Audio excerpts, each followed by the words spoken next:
Hello class, good afternoon. Can you hear me loud and clear? Ha? Na rinig niyo ako? Can you hear me? Yes, okay, thank you. Thank you, Edric, Arabella, Pauline, Honey, Honey, yes, Ubilio, Shirley, Georgina, yes. Thank you very much. Okay, so can we start? Ha? So, good afternoon class. No? Afternoon to everyone. This afternoon, again, no, as part of our discussion on globalization, we will look into its effect on religion, and the rise, o the formation of global cities. We will take this to discussion about globalization's effect on the aspect of religion, and also globalization give rise to global city. Okay? So siguro familiar kayo sa global city, ang tinatawag nating global city ngayon ay ang BGC, Medyo familiar kayo diyan, sa BGC, Bonifacio Global City. Pero hindi naman, it is not just the Bonifacio Global City, or what you call the global city. BGC is just parang a marketing. It is just a marketing idea of having a certain place, like the Bonifacio area, the Bonifacio Global City, diba, as an alternative or as a new hub, for business offices, diba, a new hub for trading, a new hub for economic transactions, But BGC is not only BGC as a global city. What we are talking about really is a city. What is a global city? What are its characteristics and its importance, in this contemporary world of globalization? But before that, let's try to look into first, as our previous topic, we have discussed about the effect of culture, or the role of media, when it comes to cultural exchanges, cultural developments, in this era of globalization. Because class, as we are before we start, we will always we will always define globalization as the integration, diba, of economy, political and cultural of each nation, diba, integrating it into one. And by integration, diba, we means, diba, nagkakaroon ng exchanges, from products, diba, from products, that is the economy. Nagkakaroon din ng exchanges of policies, that is the political in nature. And there is also an exchanges in cultural, wherein different different cultures, musics, diba, passions are being shared, diba, being shared to each and every citizens of the world, thereby creating what we call that one, a domination of culture, which is the cultural imperialism. There is a cultural imperialism theory, diba? Or one culture influence the other. So, and third, one culture adapt or integrates the culture of the other, what we call the hybridization of culture. And there are also some resistance, resistance on each and every culture, or some may see it as an offending culture to one's culture. So So there creates a clashes or a conflict among cultures. No? So also, no, when it comes to culture, a main part of culture is religion. No? So we can also see that globalization has effects also on the religious aspect or on the religion side, no, of culture, no, because religion and culture are deeply, what you call that, deeply interconnected, you know, and it can influence each other, di ba? Religion, culture are almost simultaneously react into oneness, no, because it influence each others in many ways, no. Now, for example, religion can shape culture, di ba? Because religion provides values, di ba? Mga sense of identity that can guide people's behavior and practices, no? And when you said people's behavior and practices, that's already our culture.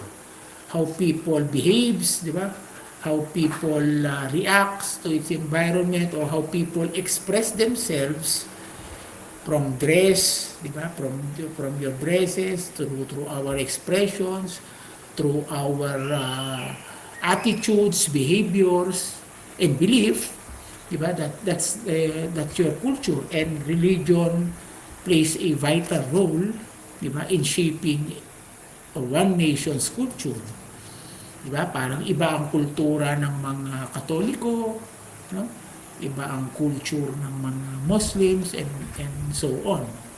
And also, on the other hand, culture influences religion also, di ba? By shaping how religious belief are expressed, no, and practiced sa mga iba't ibang society, di ba? Gaya ng mga ugali, di ba? Gaya ng mga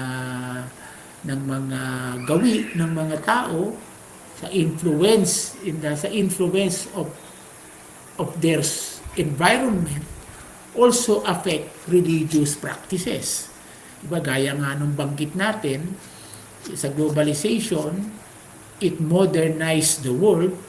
So modernization, modernized culture, so therefore it also has effect in some religious practices.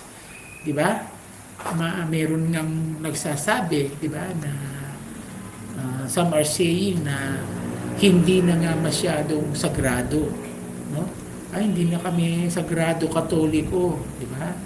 Gaya just like before, di ba? Ano ba yung mga basic na mga sacred Catholic practices like not eating meat, di ba? During what you call that, Good Fridays, no? In the observance of our Holy Week. Some are strict, no, of not eating meat during Good Friday, while some are already eating meat because they're just saying that they are not that too, no, old-fashioned or sacred, no, in practicing such belief. No?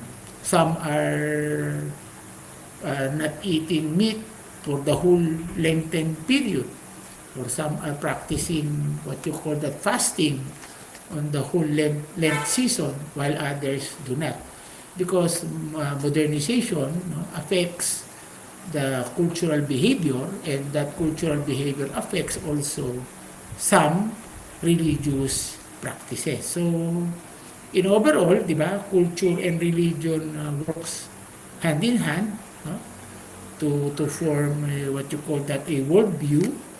Diba? Religion gives moral direction, while culture provides framework, no, in which that belief is based on. So magkahalo siya. And again, when we talk about globalization, the modernization, the integration of culture, it also goes with, diba, class, the integration and what you call that, hybridization, or what you call that, modernization also of religion. Okay? And with that, Ito actually, global city ay hiwalay, hindi naman siya karugtong na religion. It just goes sa ating second topic about globalization, modernization, integration, give rise to global city, and later on, sa tuloy-tuloy nating discussion, it will goes to global governance. Okay? So let's talk about globalization and religion, no? So learning outcomes, yeah, we will be able, by the end of our discussion, you can be able to explain how globalization affects religious practices and beliefs, gaya nga ng sinasabi ko kanina, di ba, na sa pag-modernize, no, ng mundo, in the fast modernization of the world, some religious practices and beliefs also becomes modernized and being practiced or not that too sacred anymore o hindi na ganun kasagrado, no? And two, you will be able to analyze the relationship between religion and global conflicts, and conversely global peace, no? It is a really very big factor right now, or sometimes, that culture and religion plays a vital role, no, in global conflicts and also in global peace, no? Dahilan na din minsan ng relihiyon, no, sa kaguluhan. Religion are also main reasons, no, are one of the main reasons of conflicts, like what's happening in Gaza, no? Though it is more on a political, but is now it also becomes religious, in the sense that the Palestinian, which is Arab, is fighting the Jews, no? So when they're raising the conflict on a religious belief, di ba? The Jews wants to annihilate the Arabs, while the Arabs wants to annihilate the Jews. So religion plays a vital role on that conflict, and of course it will also play a vital role in global peace. And the third one is identify the attributes of a global city. So ito na yung second topic natin, ano? When you talk about attributes, no, we're talking about what you call that, mga characteristics, ano, or mga quality, no? Quality of a global city. Ano ba ang isang global city? So is Metro Manila a global city? Is Metro Cebu a global city? Or Metro Davao is a global city, no? Meron tayong tatlong metro. Actually, Metro Bacolod is also being groomed to be a global city, and including Metro Iloilo. Mga ganyan. So marami na tayong mga metro. But for now, ang pinakamas familiar tayo ay Metro Manila, Metro Cebu, and Metro Davao. So what are the characteristics, or what you call the attributes? When you talk about attributes, it's quality. What are the qualities, characteristics, or the things associated with global city? No? And last, of course, we can able to analyze how cities serves as engines of globalization. So the role of these global cities, no, in advancing more modernization and more integration. Because when you talk about globalization, again, class, we're talking about integration of economy, politics, and culture. Okay? So, let's talk about on religion, but we'll not be dealing with deeply about religious belief and practices, because for me, I am not a preacher, I am not a pastor or a priest, so I will not be dwelling on that. We just discuss of the ideas, we just discuss about the ideas of religion or globalization in its respect to religion. Pero hindi tayo, we will not be going deeper on the practices and the belief, because I would not be daring on that, because I do not practice some of this religion, so it would be unfair to dwell on that. And I am not just, and I'm also not that religious a person, so I will not be dealing deeply on that. We will just be dealing with the basic concepts and belief of certain religions. Okay? So the effect of globalization on religion, di ba?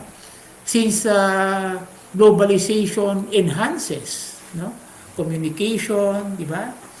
Transportation, leading to cultural and religious integration. This is what I'm saying a while ago, that the integration and modernization of the world not only affects economics, political, but also cultural, and culture and religion goes hand in hand with each other.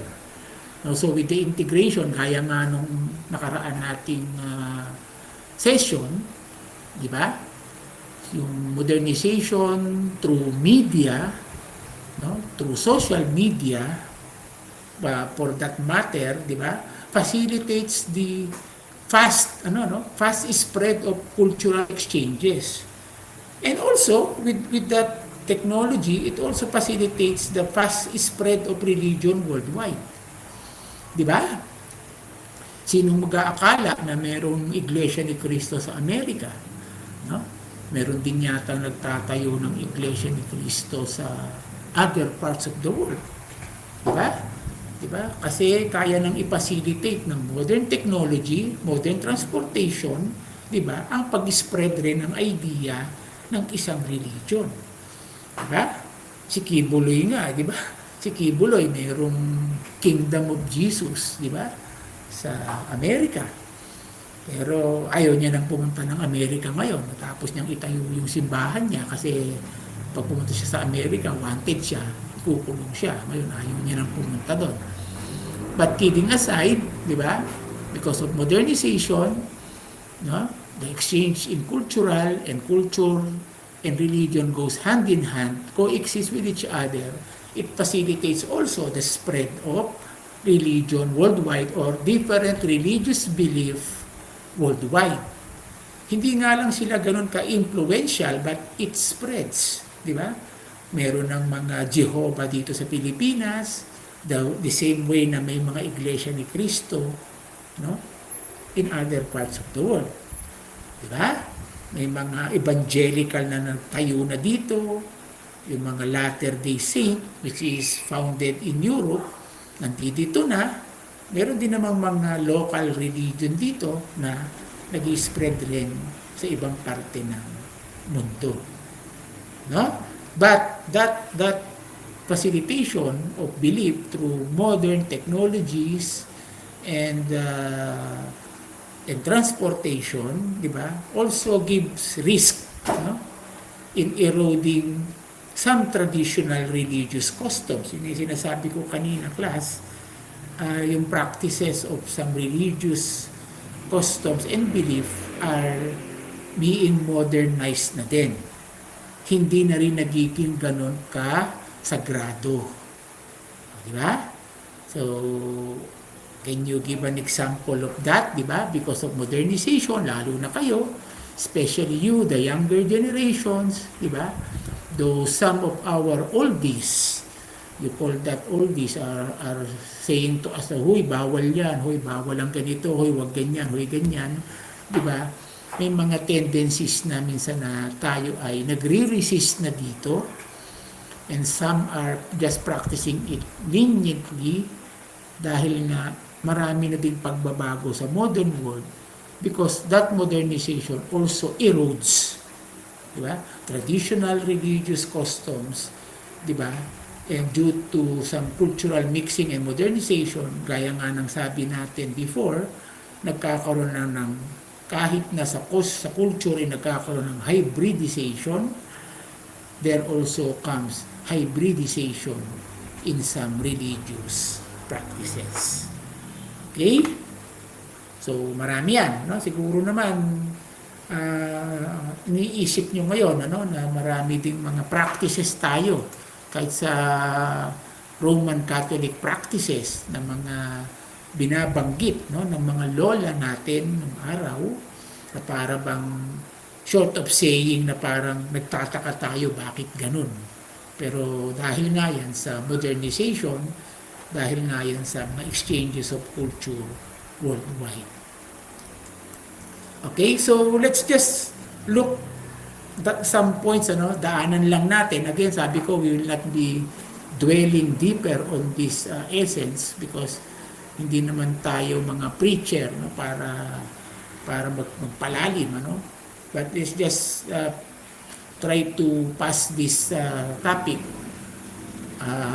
the way we understand this, So when you are talking about religion, there are also different religious organizations. So isa rin silang samahan, Isa rin silang parang grupo, na nagsasama-sama at mayroong mga they shared common belief, So one of the type of religious organization is which is we call the church o ang simbahan, It is defined into two, ecclesia, ecclesia from the word ecclesiastic, and denomination. When you talk about ecclesia, it is in the Greek word means assembly or congregation. So there are churches daw, which are state religion, where individuals are automatically members from birth.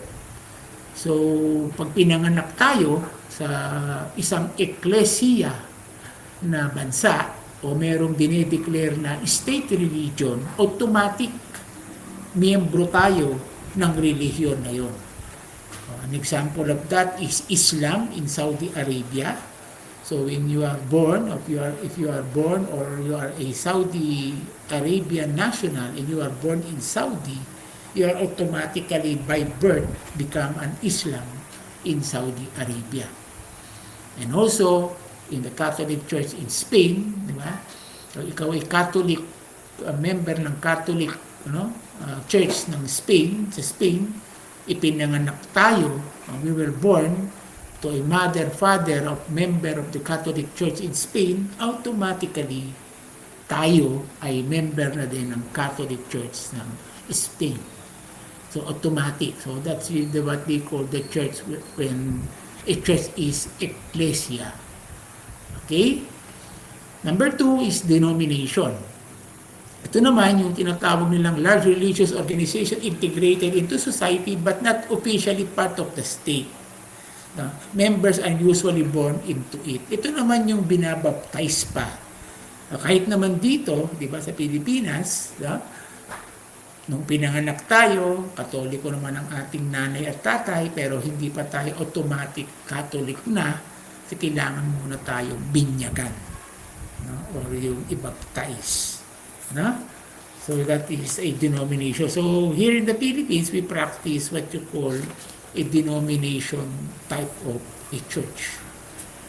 Okay? So binabaptize tayo para maging Katoliko, or pwede rin tayong i-baptize sa ibang religion if our parents wishes to, or when we are grown up na, based on our own decision, lumilipat din tayo ng religion.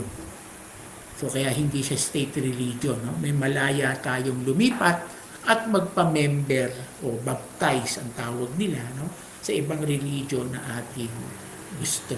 So that is a denomination when it comes to church. Okay? So, number 2, sabi nga natin yung una, church. Church is defined into 2, ecclesia. It is a state-sponsored religion.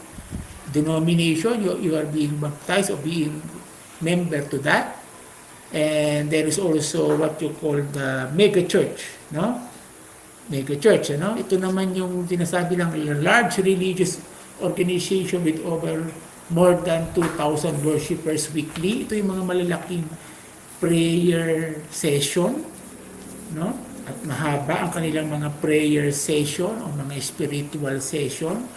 Their meetings focus both on spiritual, mga pangangailangan spiritual and practical needs of its members. So, kinikater din nila ang mga pangangailangan ng kanilang mga tao. Parang isa silang komunidad na nagtutulungan. Di ba? Tapos nag-o-offer din sila ng additional services like bookstores, May sarili silang mga sports, daycare, and counseling, no?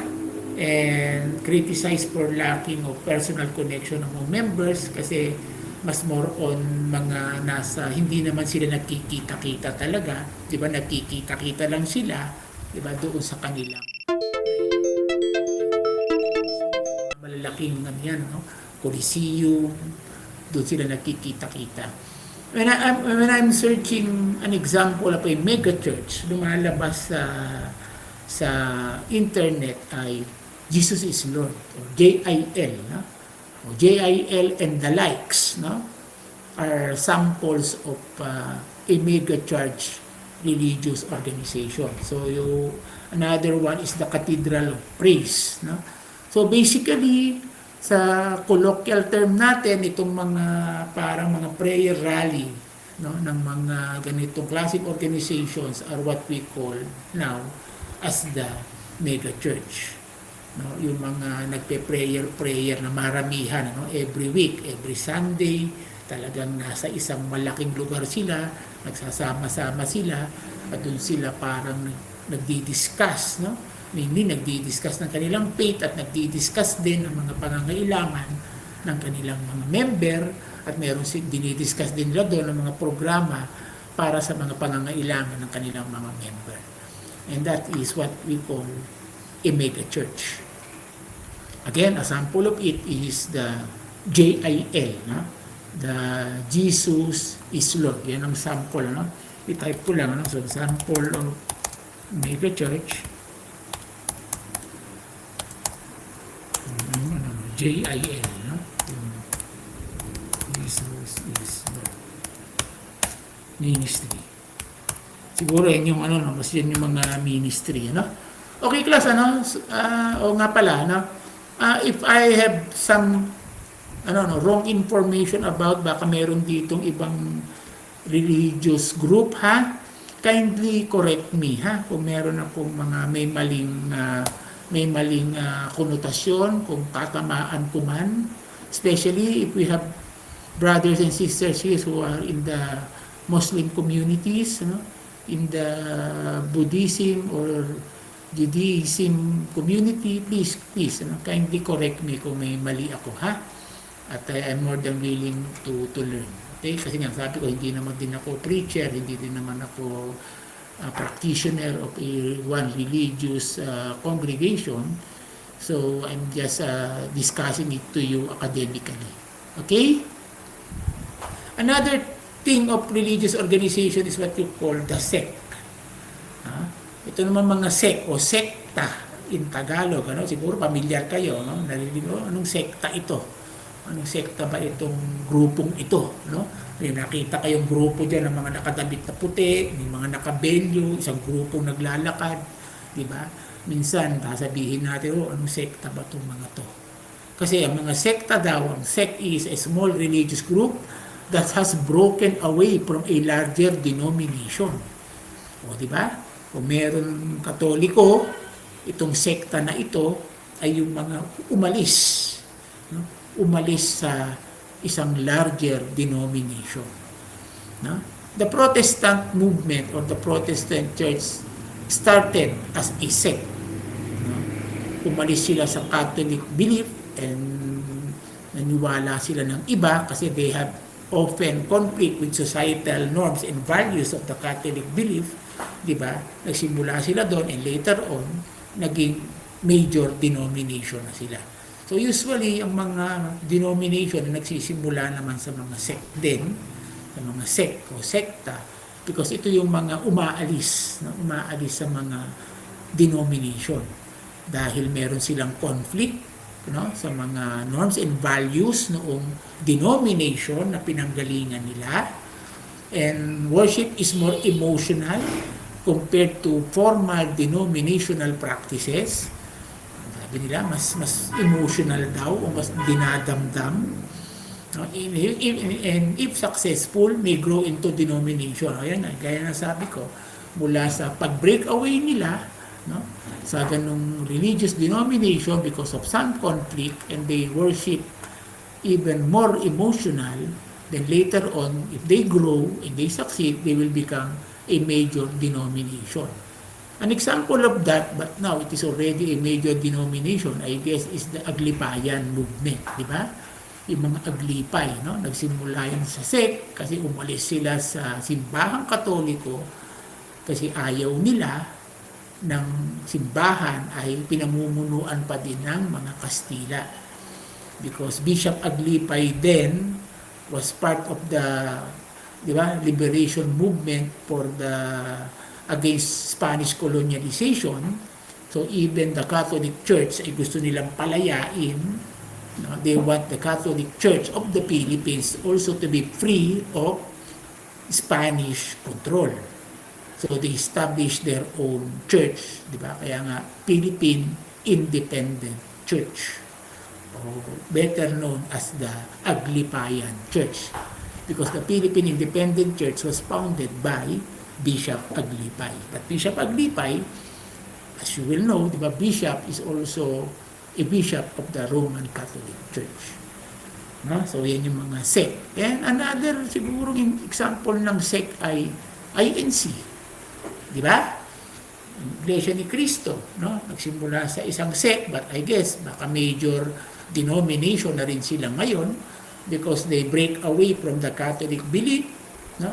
Meron silang conflict sa mga societal norms and values of the Catholic faith. So then Felix Manalo, di ba, established his own sect, his own set of belief, but not that too much far from the Catholic belief, but a different version of a Catholic belief. So he forms the Iglesia ni Cristo. So yan yung sect, no? Another type of religious organization, ito yung medyo mas maliit na. Ito yung mga cult, or what you call in Tagalog, mga kulto. No?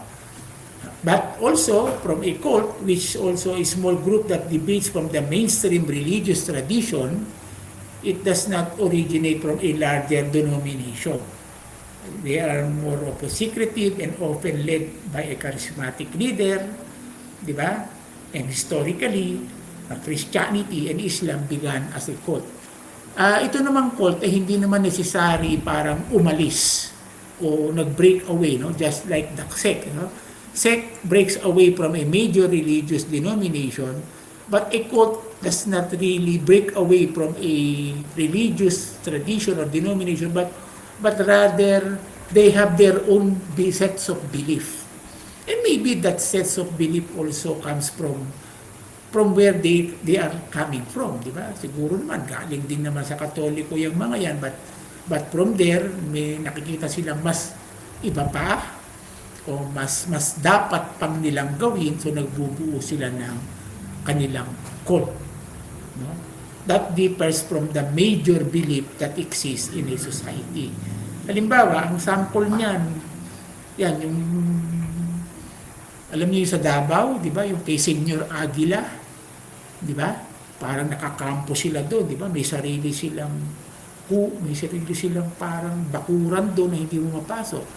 And I think miski yung kay Kingdom of Jesus ni Kibuloy, no, is also a sect, di ba? Na para may sarili silang bakuran doon, may sarili silang pamumuhay, may sarili silang mga practices, no? But the problem lang siyempre ng cult, di ba?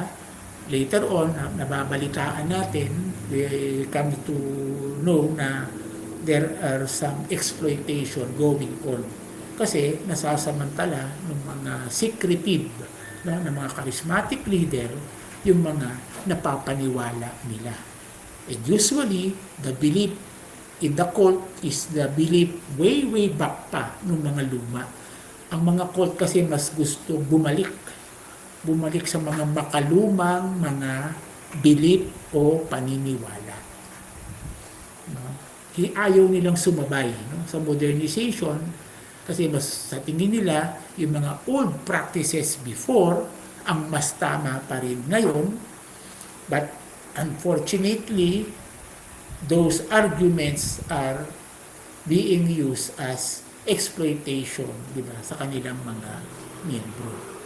Kaya naman usually yung mga cult, di ba, pag nahuhuli at natutuklasan, may mga sumbong, no? May mga cases of exploitation and what you call that, mga anomalies, no, in their practices. Apparently, they believe that those practices are way back during the early belief ng mga other religious practices pa. Yan, yung mga kay Senyor Aguila, yung mga Sagrada Corazon, di ba? Na naniniwala pa sa mga anting-anting, na ang dami niyan, yan sa may parte ng Quezon at Banahaw, na mayroon para silang sariling baryo, di ba? Mga nakagamit ng maroon. Sabi nila, wala naman daw yung pinanggagalingang belief, pero tingin ko galing pa rin sa mga Roman Catholic belief ng mga sinaunang panahon pa na nagre-resist sa modernization.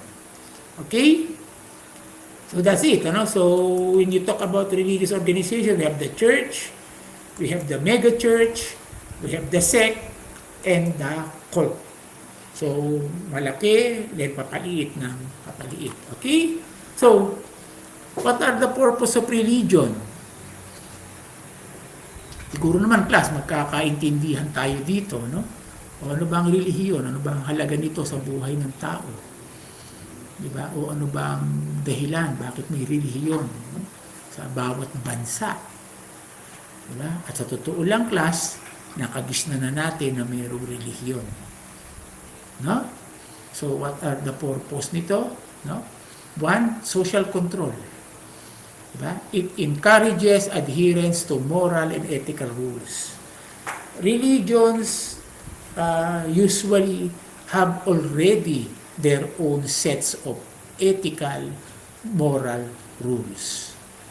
Kahit anong relihiyon ang puntahan natin, kahit anong relihiyon ang aralin ninyo o sapian ninyo, lahat yan may mga kanya-kanya ng sets of morals and ethical rules.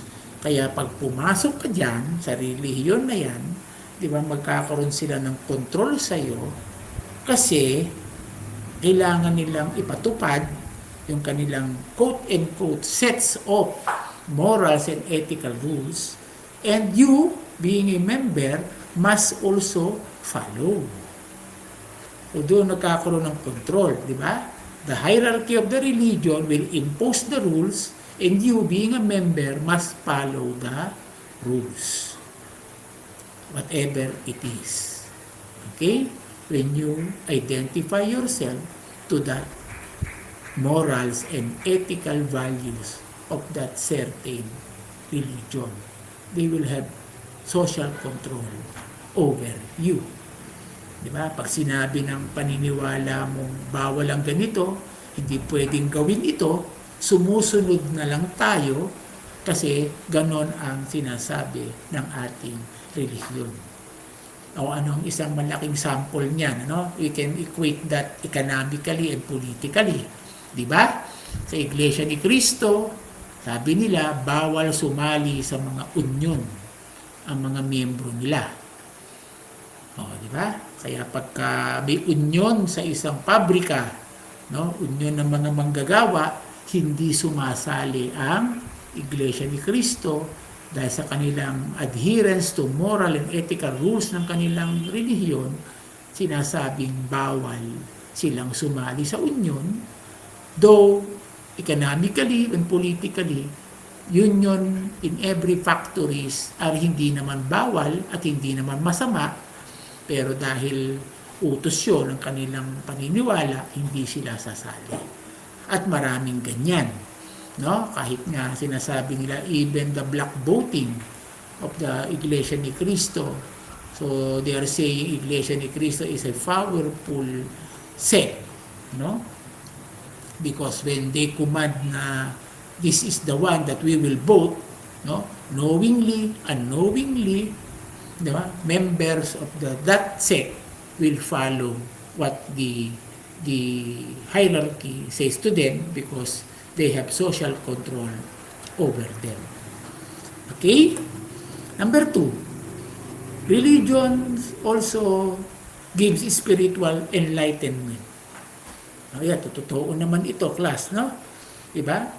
Pagka kadalasan, mapapansin nyo ang mga tao apparently naliligaw, di ba? Apparently mga ano ba yan, naligaw ang landas, no? Nakagawa ng kasamaan, nakagawa ng mga kasalanan, di ba?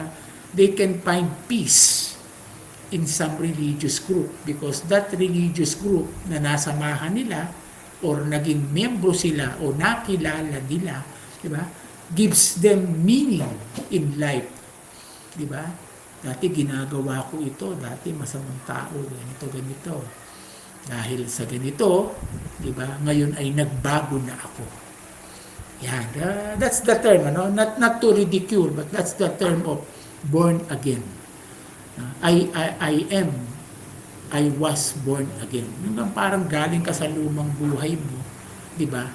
Ngayon ay may bagong buhay ka na because that religion that you have been affiliated to provides meaning, di ba, to your life's uncertainty. O para bang naliwanagan ang buhay mo. Di ba? Oh, now let's have some comparison, ano? Some of the major world religion, ano? Again, class, correct me if I'm wrong, ano? Mas academic lang naman yung pagkakakuha ko nito, no? Hindi naman ako practitioner ng any of these, but more on the understanding ko lang naman academically. Diba? So, we will have some comparison about the major religions existing in the world. One is Hinduism. Pag sinabi natin Hinduism, it is more practiced in India. And of course, with globalization, it is being practiced in some parts of the world. Judaism is more practiced in the Middle East, di ba? And also, that's Islam, di ba? Mas more on ang Judaism, mas mga Hebrews and Jews. Islam, of course, alam niyo na, mga Muslim brothers natin. Buddhism is more on dito sa China, Asian countries, no? China, Korea, Japan, yan, mas more on Buddhism sila. And Christianity, of course, alam niyo naman yung mga nagpa-practice ng Christian faith. Diba? So, yan lang naman. So, academically, sabi nila, ang aspect, yan ang mga aspect. So, when we talk about God and Creator, diba, sa Hinduism, meron silang multiple deities. What you call deities sa Tagalog, it is Diyos and Diyosa. Marami silang mga Diyos at Diyosa. Actually, in the Philippines, historically, di ba, before Roman Catholic or Christianity was brought here by Magellan in 1521, di ba, we also practice multiple deities. Marami tayong mga bathala, marami tayong mga Diyos. Diba? Diyos ng kagandahan, diba? Diyos ng araw, Diyos ng digmaan, ganun, Diyos ng kalikasan, diba? Marami tayo ding mga ganyan. But with the advent ng Christianity, and when the Philippines become a Christian nation or a Roman Catholic nation, nawala na yon. So in Hinduism, they still practice many deities like the Brahma, Vishnu, or the Shiva, or in simple term, class, they have many gods, Diyos and Diyosa. We even have gods which is a male, and also goddess, which is a female. No? In Judaism, it is monotheistic. Yahweh, isa lang ang Diyos, and they call it Yahweh. In Islam, monotheistic also, isa lang ang Diyos. There's only one God, they call Allah. No? And in Buddhism, there are no personal God. It is just an spiritual enlightenment. Because Buddhism comes from its founder Buddha, and Buddha is only a human, and Buddha does not claim himself as a God, but Buddha claims only himself as an enlightened person that gives enlightenment, no, to people's life. So wala silang personal God talaga, but of the followers of the Buddha teachings. And the Buddha teachings are teachings of spiritual enlightenment. In the Philippines, of course, in our Christian faith, we also are monotheistic. We also have one God. And also we practice the Holy Trinity. God the Father, God the Son, and the Holy Spirit. Diba? Pero we still also believe in one God, the Creator. Okay, so ang mga founder, hindi ko matrace, no? Hindi matrace sa internet kung sino ang founder ng Hinduism, no? And Judaism, you can trace it to Abraham, di ba, sa Old Testament. And also Islam, it can be also traced to the Old Testament, which is by Prophet Muhammad, di ba? Buddhism, of course, it was founded by Buddha. His name is Siddhartha Gautama, which is famously known as the Buddha. Diba? Si Buddha, yung kanyang, ito may figure niya, diba? Yung parang mataba na kalbo na naka-squat. Diba? And of course, Christianity, diba? The founder, which we really say na ang nagtayo naman talaga ng Christian faith, though wala naman talagang nagtayo. Pero ang naging guide of the Christian faith is, of course, Jesus Christ as our leading figure in the Christian faith. So, ang sacred text o Vedas, we call that Vedas in Hinduism. We call that Torah in Judaism. Yung kanilang mga libro o kung saan nakasulat where the faith, where the belief is written. Of course, it is the Quran. We are all familiar with the Quran in the Islam faith. Tripitaka or the Pali Canon, which is the writings and the teachings of Buddha. There are books on that. And of course, when it comes to the Christian faith, we base our faith in the New Testament. Diba? So, lagi-lagi yan, no? If you will listen to the Mass, diba? A reading from the Holy Gospel according to, yan, babasa-basahin na yan ng pare, because our belief or sacred text is always based on the articles or what is written in the New Testament. Okay? So, when it comes to house of worship, diba? Sa Hinduism, they have the mandir or the temple. Of course, it's always been a temple. Kanya-kanya lang tawag. Diba? So, in Judaism, they call it the synagogue. And when you look into the meaning of a synagogue, it also described as a place of worship. Diba? It is a place where Jews, no, attend their religious services. So, it is also, you can also call it a temple, no? But if they call it a synagogue, in Muslim, they call it mosque o mosque, di ba? O, alam natin yan, ano? Dito sa Philippines, we are familiar with different mosque, no? With a round tower with a crescent on top of it, di ba? So, Buddhism, you can also find some Buddhist temple in the Philippines. Pero kung makikita mo, parang mga simpleng bahay lang siya. Pagpasok mo, walang upuan because you need to squat there if you want to practice or if you want to recite some Buddhist rituals. Nakaupo ka lang doon. And of course, when it comes to Christianity, di ba, simbahan. No? Meron tayong mga simbahan or churches. Okay, class. So, are you still with me, ha? So, please correct me if I'm wrong, ha? So, life purpose. So, ano naman ang purpose, no, ng mga religion na ito, no? In Hinduism, they want to achieve Dharma. O, hindi siya Dharma, ha? Dharma. When you talk about Dharma, it is a good conduct or morality. It is the individual's moral responsibility, di ba? Or good behavior or the right way of living. So, may tinuturong ganyan ng Hinduism. Ano ang isang tamang pamamaraan para mabuhay? Of course, it always in the foundation of the greater good. No? Ang tamang pamumuhay ay lagi naman ano ang mabuting pamumuhay. Okay? In Judaism, prepare for the messianic era. No? When you talk about Messianic era or the Messiah, di ba? Ito yung sinasabi nating parang pagdating, pagdating o paghuhukom. Di ba? Parang lahat tayo ay pupunta sa isang paraiso.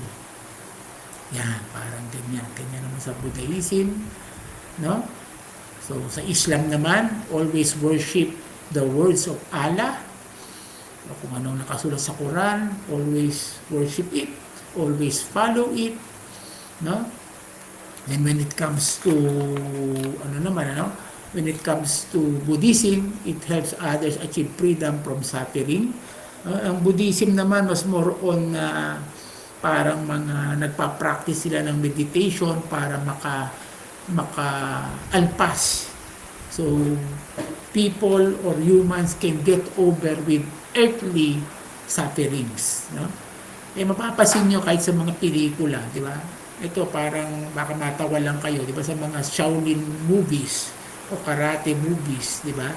Yung mga Shaolin monks which practices Buddhism, di ba? Parang mas peaceful ang kanilang buhay, di ba? Hindi sila nag-iisip ng gulo, parang mas gusto lang nila yung parang humans interacting with nature. Diba? Parang gano'n naman sila. No? O sa Christianity naman, anong purpose of life natin? Diba? Gumawa ng mabuti para pumunta sa kalangitan. Diba? Naghahangad tayo ng buhay. The other life, which is buhay na walang hanggan. The other eternal life. So we do good here on earth and it will be compensated with the life in the afterlife. Diba? Parang ganon. So, in practices, diba? Sa Hinduism, diba? It more on practices parang wala kasing afterlife ang Hinduism eh. Diba? They more on the cycle. No? Like birth, rebirth, diba? Parang birth, death, and rebirth. Parang magkakaroon ng reincarnation. Diba? Ang tao, mamamatay, at pag namatay, muling mabubuhay into another life. Diba? So, marami tayong napapanood na pelikulang yan, diba? Na ang tao, nung namatay, nung ipinanganak, naging tigre, ang tigre namatay, nung ipinanganak, naging tao. Ganyan ang worship ng Hinduism. Ganyan ang kanilang mga paniniwala. So in Judaism also, they also practice some Jewish rituals, no? Ano ba yung mga Jewish rituals na yan, na parang pinapayagan dito sa Judaism, yung mga dibu, ganyan, meron silang mga ganyan ceremony, di ba? And they also practices what you call parang you will reach the paradise. Di ba? Parang ganyan. So sa Islam naman, if you will follow the 5 pillars of Islam, marami din yan, and you will also reach eternal life. Sa Buddhism, they practice again the birth, death, and rebirth. O sa Christianity naman, alam nyo na rin, di ba? Tayo naman ay yung pagka tayo'y namatay, tayo ay muling mabubuhay sa kabilang buhay.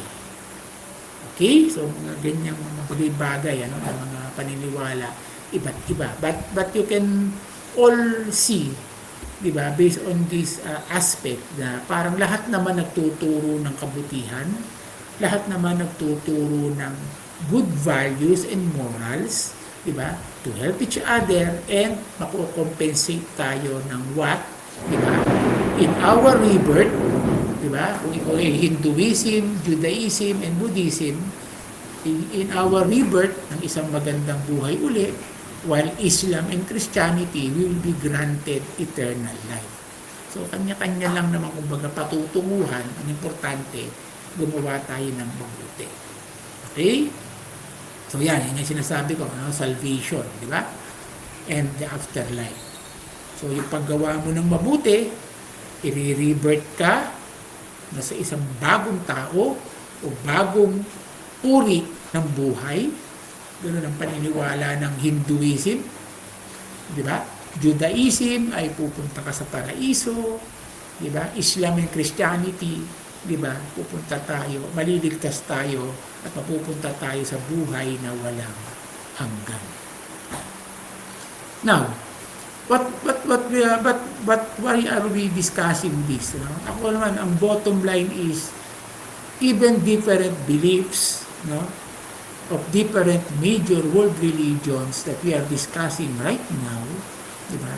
The point is everyone is teaching good, diba? Everyone is teaching love one another, and everyone is teaching that if you will do good here on earth, you will be compensated in the afterlife. So mabuti naman, maganda naman ang tinuturo ng mga relihiyon. Mas ang problem lang naman, di ba, in this modern world, some of these practices are being, hindi na tinitig ng tama, nag-hybrid na o nagkakaroon ng combination, and yung iba naman talaga, hindi na rin talaga sinusunod because of the modern findings, because of the modern world. Okay? So, let's just have some comparison, di ba? Mga similarities and differences, no, sa pinakita natin. So, between monotheism and polytheism, di ba? Yung Judaism, Islam, and Christianity practices monotheistic. Isa lang ang creator. Diba? Si Yahweh sa Judaism, si Allah sa Islam, and of course, God. No? Diyos naman ang tawag natin. We call it God. Ang mga sinauna natin, hindi pa Diyos ang tawag. Ang tawag nila ay Bathala. Diba? O yung amang lumikha. Medyo nga yan, medyo nagbibiro din ako yan, amang lumikha. Pero sa totoo lang, ina naman ang lumikha ng tao. Bakit parang lalaki ang Diyos? Papayag ba kayo doon? Anyway, kidding aside. Okay, so we practice one monotheistic, ibig sabihin there's only one creator, while Hinduism has multiple deities, diba? Marami silang Diyos at Diyosa, they have so many gods and goddesses, and Buddhism does not emphasize on the creator of God. They just emphasize on the good teachings for the enlightenment of a human being. So, kita may pagkakaiba.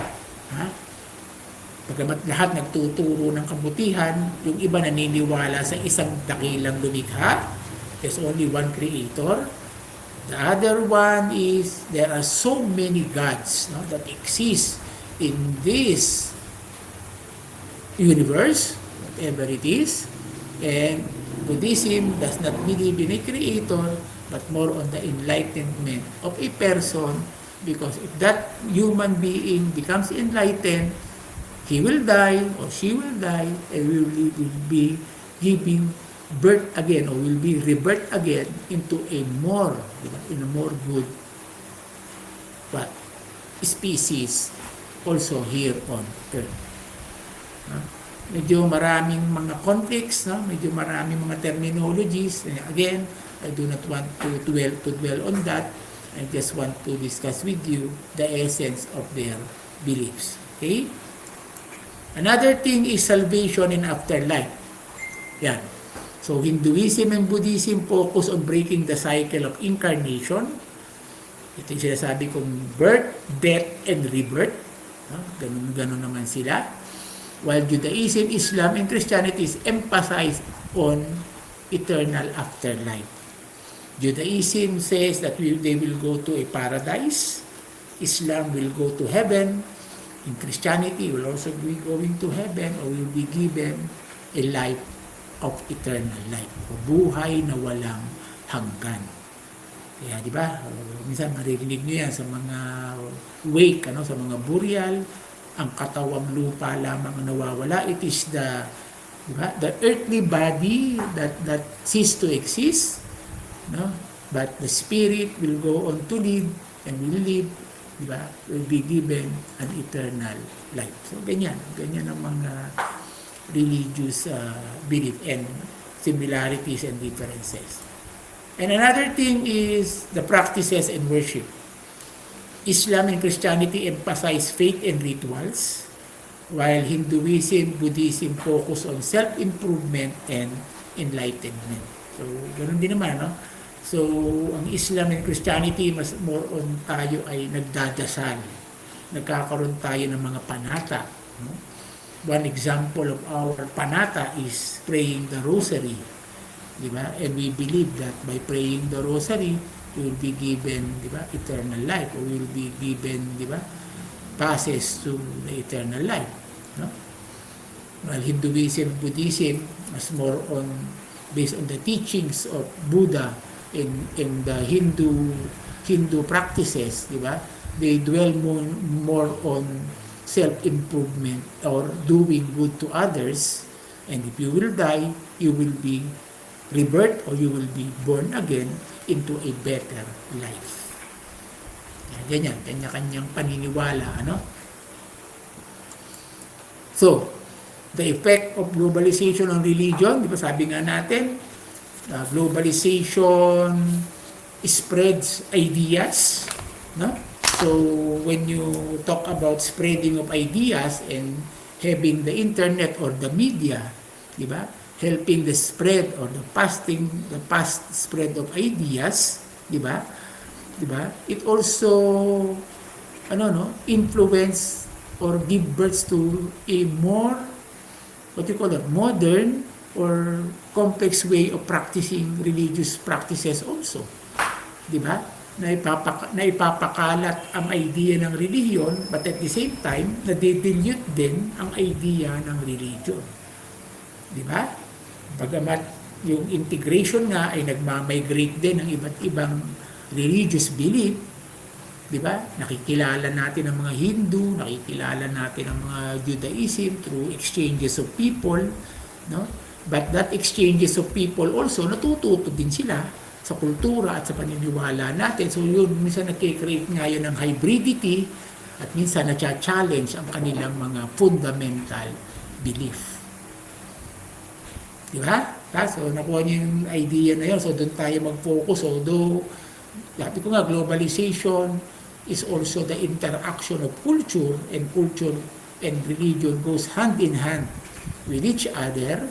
Diba? So na-facilitate, globalization facilitates the spread of ideas, facilitates religious pluralism, diba? So globalization influences religious practices, diba? Through the spread of ideas, through hybridity, and of course also it challenges the existence of a certain belief. So nagbabago na din ang paniniwala kasi nga sa mabilisang pagpapalit, no, ng mga ideas and sharing of different belief brought about by globalization. O siguro naman makakapagbigay kayo ng mga concrete examples niyan, di ba? Yung banggit ko nga kanina, di ba? Sabi ko mga ilang samples na pwede nating paghalawan ay yung mga bagay na, for example, yung pagmahal na araw, di ba? Yung iba, talagang tahimik, no? Walang palabas sa TV, inabot nyo ba yun? Inabot ko yun eh. Nung wala pang cable TV, talagang pagdating ng Biyernes Santo, sarado lahat ang mga channel, wala kang mapanood. Eh ngayon, hindi na. Di ba? Kahit na Biyernes Santo or even if it is Good Friday, maybe some local channels are closed, but due to internet, diba? Due to Wi-Fi, diba? O cable TV, you can still watch your favorite movies, diba? In your home, even if it is a Good Friday. Or kung wala ka man nun, diba dati, before the Wi-Fi, before the cable TV, nagre-rent tayo ng VHS o nagre-rent ng tawag CD, di ba? Nakakapanood pa rin tayo ng mga favorite movies natin. At kung walang mga radio, ayan, meron na tayong mga karaoke sa ating mga bahay, which we can still want to sing, di ba? And of course, at marami dyan, di ba? Ito nga yung sinasabi ng mga matatanda, di ba? Ang mahal na araw ay hindi na araw ng pagtitika o it is The Holy Week is not already the week of penance and praying, but it is now more on outing and excursion. So doon ang modern world di ba? Mas pasyalan na, no? Ang mahal na araw, di ba?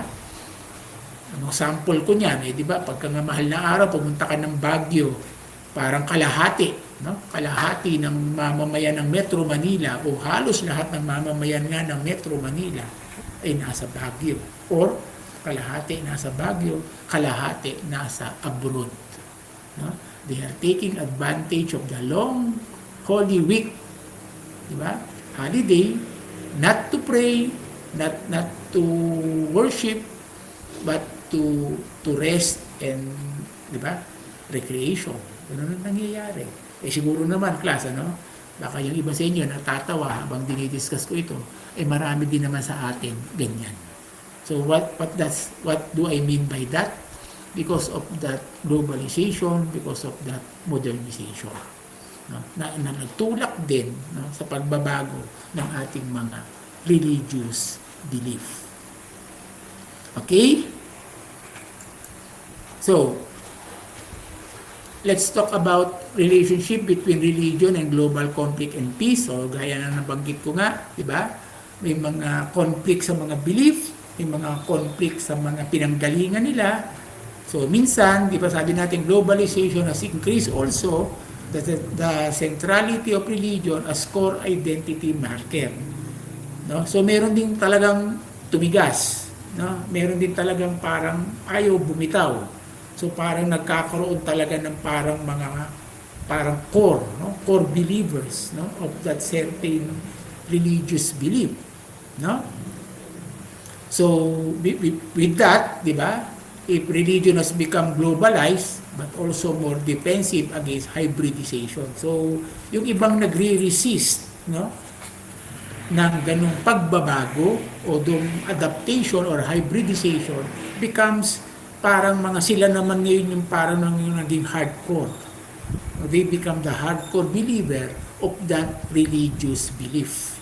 May mga naiiwan talagang gustong i-practice, yung mga luma at mga sa tingin nila ay fundamental belief na winawasak ng globalization. So kaya doon din naman nagmumula ang mga conflict. A case in point of that is the ISIS phenomena, di ba? The ISIS phenomena in the Middle East, di ba? The caliphate wherein they want to bring back, di ba? The fundamental teachings, and I don't know, again, I would not be dwelling on that, but they want to bring back, di ba? The basic or the fundamental teachings of Islamic daw. Sabi ng mga ISIS followers. So with that, they want to fight, they want to defend that, and they are now using that movement or war as an instrument of institutionalizing that core belief of them. So yan yung isang bagay na pinagmumulan din ng conflict ng religion at ng globalization. May mga ayaw. There are groups who do not want to deviate from the fundamental, quote unquote, from the fundamental teachings of their religious belief. So they become defensive on it. So having a defensive posture on it, they are now doing it offensively, di ba? Inilalaban na nila, di ba? Isinusulong nila, di ba? Para ibalik yung mga ganong paniniwala. And not just ibalik ang paniniwala, but also they want to establish their own territory in practicing that belief. The ISIS and the other example of it are the Talibans in Afghanistan, di ba? Kita mo sila, isang bansa talaga silang naniniwala sa ganung fundamental belief of a Muslim belief, the Taliban principles, di ba? Ayaw nila ng mga idolatries, di ba? Winasak nga nila yung mga nakatayong rebulto ron, di ba? Wala sa concept nila yung mga parang historical sites, basta tingin nila mali sa paniniwala ng Islam, winawasak nila. Binabalik nila yung babae ay sa bahay lang. We're not here to judge if they are right or wrong, but at least yun ang nakikita natin gusto nilang ibalik sa mga fundamental belief. Kaya nandun yung tinatawag nating clashes or religion and globalization also creates conflict. But it also sana ang gawing instrument for peace. Okay? So another thing, yun nga, no? Religious clashes arise due to globalization, strengthening religious identities. So gaya nga na nabanggit ko kanina class, di ba?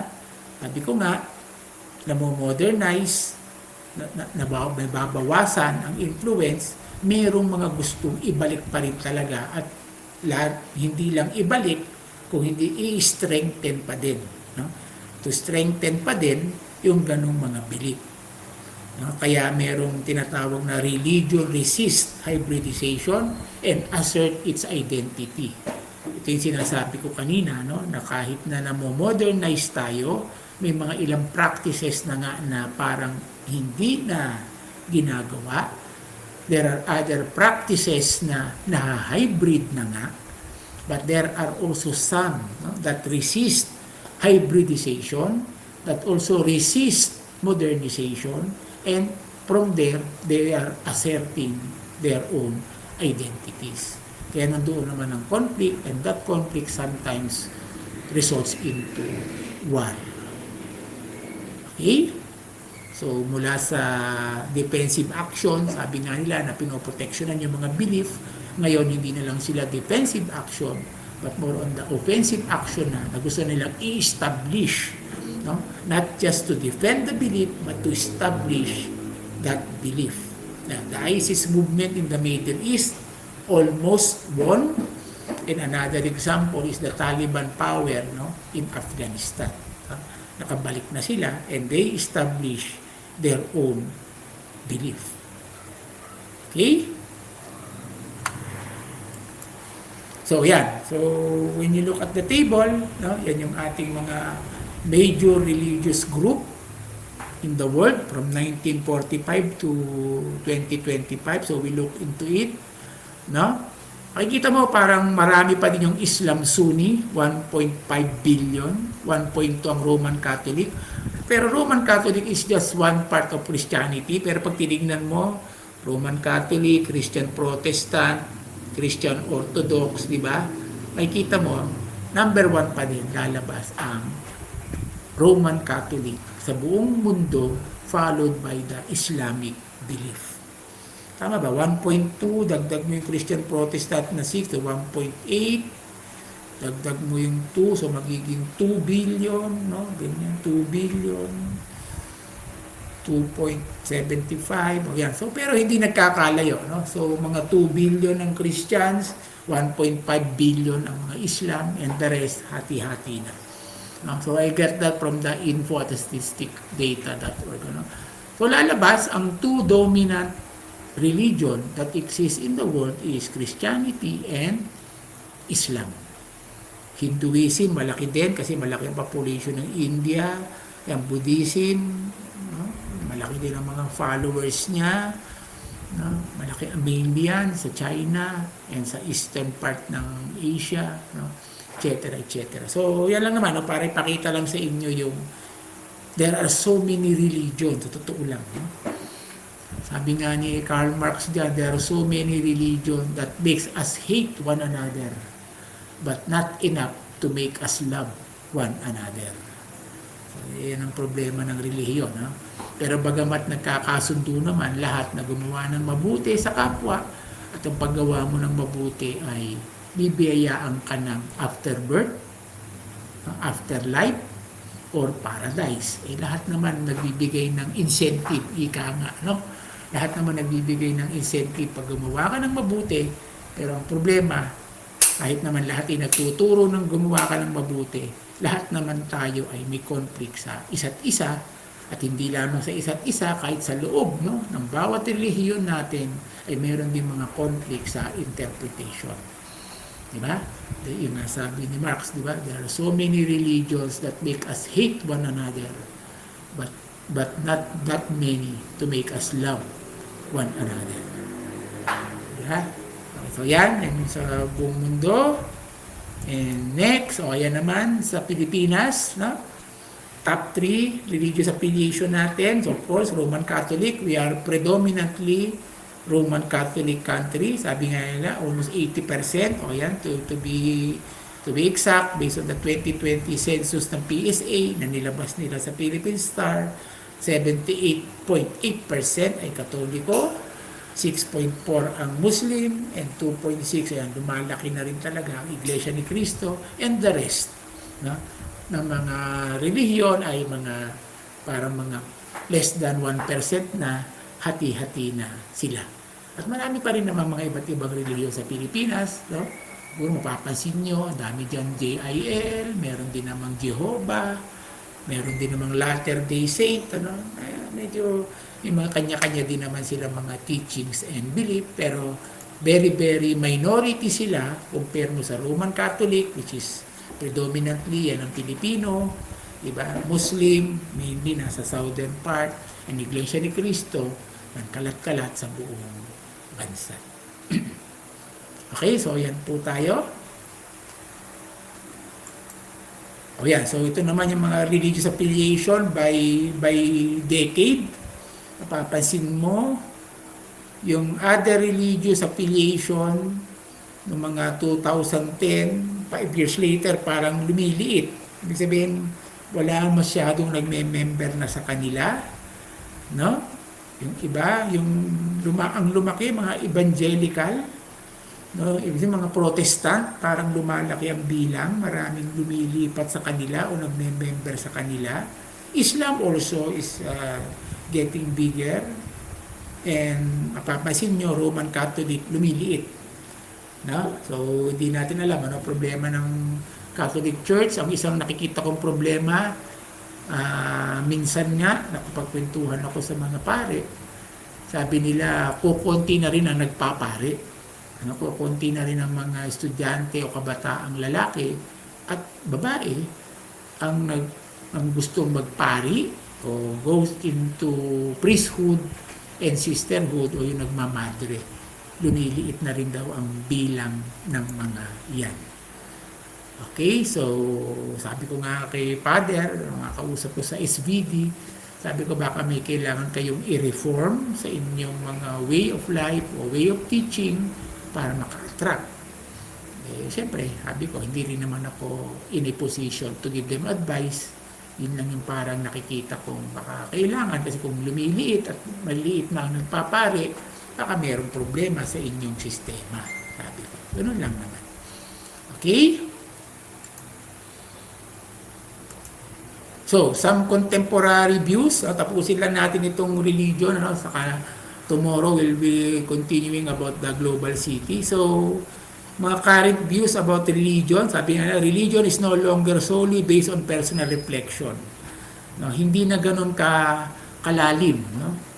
Ang paniniwala ng tao sa religion, hindi na siya parang personal reflection. Ibig sabihin, hindi na siya parang guide. No? Hindi na siya masyadong guide, no, sa ating mga pang-araw-araw na gawi o pamumuhay. No? It is more on a symbolic na lang, no? Symbolic system that shapes identity and social boundaries. Nagiging parang ano na lang, no? Parang naaalala mo na lang, no? Tapos, and encourages cultural understanding and respect. Of course, siyempre, andyan pa rin naman sa relihiyon yung paniniwala mo, di ba, ng mga taong ganito ay mabubuting tao, kaya ginagalang pa rin natin. Hindi naman nawawala ang paggalang natin sa mga pari at sa mga madre. Okay? Though marami lang nagsasabi, parang ayaw mo maging pare kasi hindi mo kaya ang buhay nila, kaya you will choose not to. Di ba? Pero you still believe in them. Di ba? Ano pa ba? Plays a role in life's ritual and psychological support. Marami pa rin mga tao ang pagka nalulungkot, diba? O nawawala ang landas, diba? Lagi-lagi pa rin nagsasabing magbalik loob sa Diyos o nagdadasal, humihingi pa rin ng gabay. Merong ibang nakakalimot, merong ibang hindi na pinapractice, pero meron pa din namang naiiwang gusto pa rin niya i-practice. And because of that, sa mga merong hybridization, meron din nagre-resist. No? sa hybridization at kaya naman nagkakaroon ng conflict.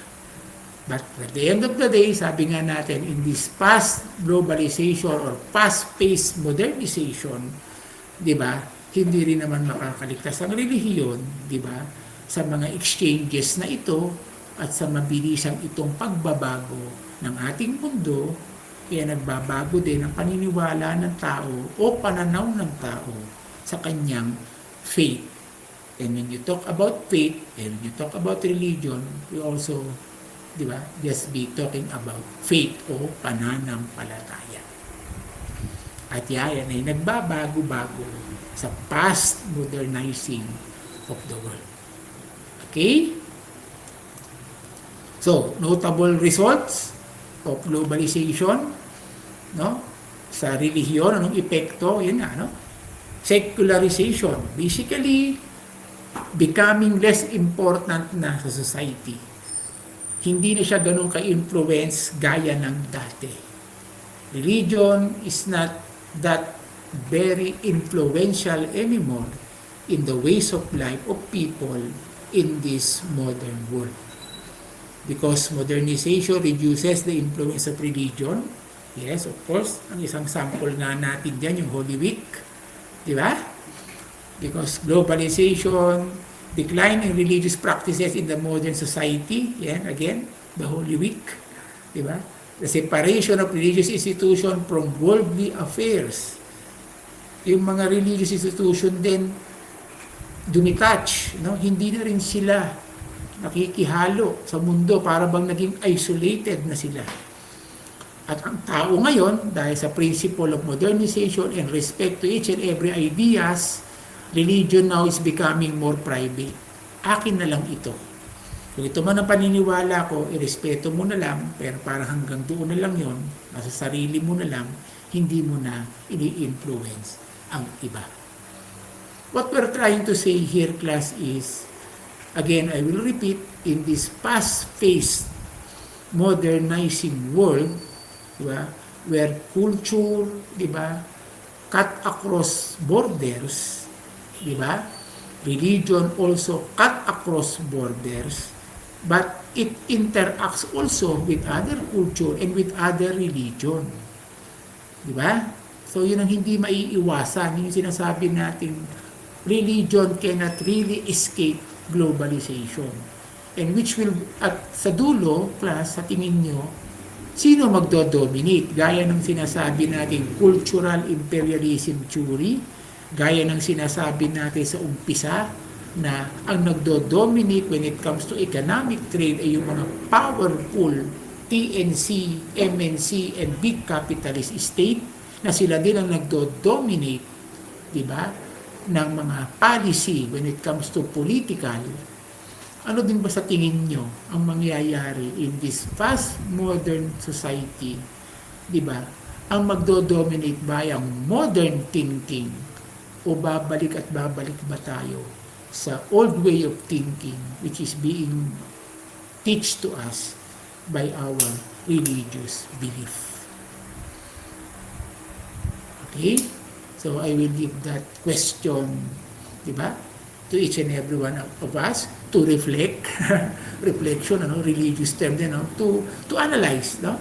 Di ba, in this past modernizing world, di ba, religion is becoming more private. Ibig sabihin, inyo na lang, paniniwala nyo na lang, hindi na siya talaga magiging practice ng society. Because gaya sa economic, gaya sa political, gaya sa cultural, which is religion and cultural goes hand in hand with each other. Di ba? May nagdo-dominate, may nawawala, di ba? May nag-hybrid, di ba? At meron namang nagko-conflict. So ano ka rin mangyayari sa religion by the end of the day, or by the end, or by the fast move pacing ng modernization ng buong mundo? May magdo-dominate bang religion? Mas hybrid religion ba ang mangyayari? Or unti-unting mawawala ang influence nito sa mundo? Okay? So I will end the discussion on that for the class to have an analysis, or for the class to evaluate, no, that principle of modernization when it comes to religion and religious practices. Okay? Okay, so it's almost 4 o'clock. So time na. So bukas sa klase natin, no? If you have any question today natin, then we will talk about the global city tomorrow in our face-to-face class. Okay? So, question. So, may I remind the class lang yung hindi pa nakapag-submit. I'm just addressing those who were not able to submit their group research, group research ng inyong Asian country, paki-email na sa akin. At doon naman sa mga classmate natin na hindi nakakuha ng grupo o hindi naging member ng grupo, of course, you need to submit your own, your own research o mini research lang naman yun kasi 3 question lang naman yun, You have to submit your individual report, on that Asian country of your choice. And that would be our quiz number 2. Kasi ang quiz number 1 natin, yung Global North, Global South. O ngayon, itong quiz number 2 natin, itong inyong research sa isang Asian country about their political, economic policy. Siya ba ay protectionism or globalization, di ba? So, namili kayo ng bansa, group report. Yung mga walang grupong napasukan, of course, you need to submit your own individual report as our quiz number 2. Okay? So tomorrow, after our discussion, I will give you quiz number 3. And after that, sige, next meeting natin, mag-review tayo for our midterm exam. Okay? So with that, class, thank you for attending this session, this afternoon session. I will see you all again tomorrow. Okay? So, bye-bye, bye-bye. Ingat kayo. Bye-bye, bye-bye. See you all again tomorrow. Bye-bye, bye-bye. Yes, thank you, Daniela, Shirley, Tricia, Georgina, Edric, Charlie. Thank you very much. Ingat kayo. Bye-bye, bye-bye.